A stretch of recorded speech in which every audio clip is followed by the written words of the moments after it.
అది ఒక సాధారణ రోజు కాదు. అది అతని జీవితాన్ని మార్చిన రోజు. రవి రోజూ ఆఫీస్కు సరిగ్గా టైంకి వెళ్తాడు. కానీ ఆ రోజు 5 నిమిషాలు ఆలస్యం అయ్యాడు. బస్ పోయింది. బాస్ ముఖం కఠినంగా మారింది. అతని పేరు లిస్ట్లోకి వెళ్ళింది. ఒకసారి ఆలస్యం కదా అనుకున్నాడు. కానీ జీవితం అలా అనుకోదు. ఆ రోజు అర్థమైంది. 5 నిమిషాలు ఆలస్యం ఒక రోజు కాదు, ఒక అవకాశం పోవడమే.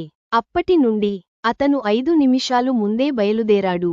5 నిమిషాలు ఎక్కువగా కష్టపడ్డాడు. 5 నిమిషాలు కలల కోసం పెట్టాడు. సంవత్సరం తర్వాత అతని పేరు మళ్లీ లిస్ట్లో వచ్చింది.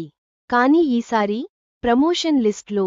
ఈ కథ 5 నిమిషాల గురించి కాదు, మీ నిర్ణయాల గురించి. చిన్న ఆలస్యం, పెద్ద నష్టం. ఇప్పుడే మొదలు పెట్టండి, లేదంటే జీవితం కూడా మీకోసం ఆగదు. ఈ కథ మీ మనసుకు తాకితే ఒక లైక్ చేయండి. ఇలాంటి నిజమైన జీవిత కథల కోసం మా ఛానల్ను సబ్స్క్రైబ్ చేసుకోండి.